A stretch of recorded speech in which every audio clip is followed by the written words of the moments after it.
62 years after independence, we should not live like this, where, you would rather do other things in your life than spend time on this.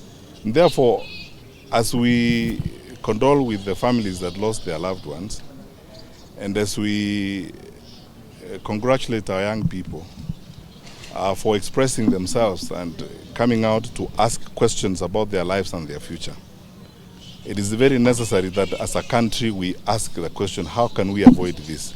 The only way of doing this is being true to ourselves and being true to our responsibilities and to our mandates and doing the right thing for our country.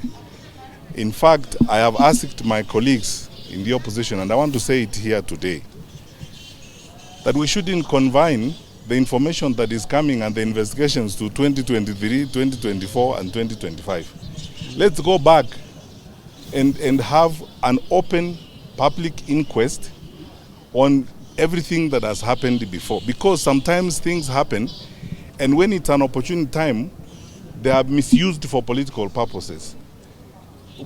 The three of us who are standing before you here have served as cabinet ministers before. And the Honorable Kalonzo Musyoka has served as vice president.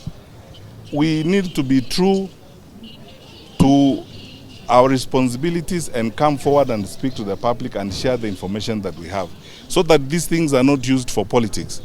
The idea that keeps ringing at the back of my mind is the advice I used to get from some of my very respected and adored security leaders.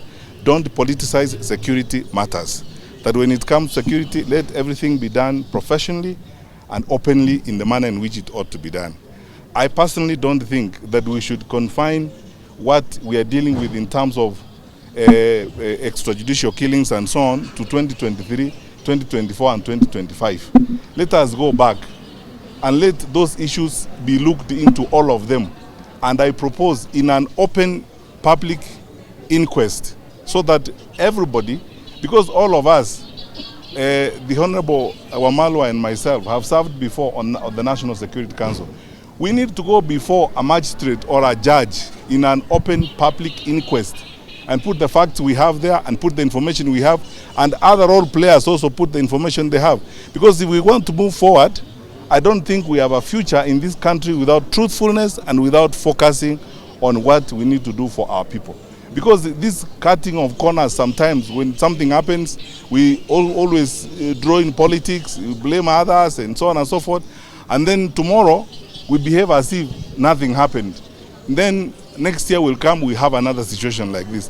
Let's be open and transparent. Let's all go forward. And I want to ask all my colleagues, because we can't ask accountability of others when we are not accountable ourselves.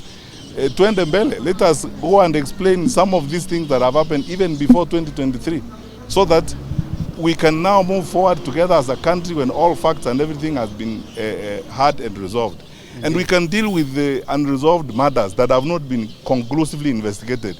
Whether we start with Musandu, we come to Jacob Juma, we come to Kenei, we come to Rivayala and everything else. Let these things be investigated by an open public inquest, so that this is sort of Twende mbele, we explain and face the public on these issues. Because some of these issues are raised and we keep this merry-go-round, where we are always telling stories only when they are convenient and so on to us. It should come to an end, because a country of our size, our age, should never go through this kind of thing.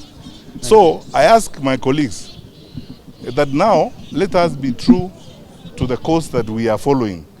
Let these things be dealt with publicly. And I pray we should never have a recurrence of this. So we should spend the time now asking the question, how are we going to stop another recurrence of this? Finally, Your Excellency and my brothers who are here, Senator Onyonka and the others, it's a fact, and what I'm about to say may sound insensitive, but this is the truth. When you wake up in the morning, when you saw the things you saw yesterday, how can you assume that we don't have a problem in the country? Tuko na shida. And the sooner we all accepted that we have a problem, the better. Tuko na shida, let us find solution to this. Going around and assuming that everything is fine and dandy, and then now we spend time managing government by blogging. It cannot work like that. We cannot have government by blogging. Let's focus on the issues that we need to deal with. Let us address the lives of our people, and this issue should be investigated. When this matter happened on the 25th of June last year, we ought to have had an open public inquest into this. It will have given the Gen Z an opportunity to express themselves. We should have answered the question that time, how did we get here? Parliament is 2 kilometers from State House. For the first time since 1962, Parliament was overrun. What happened? How did we get here?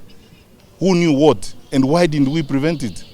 Why were we so insensitive to the point that citizens had to get to that particular point and things had to go south in the manner in which they did?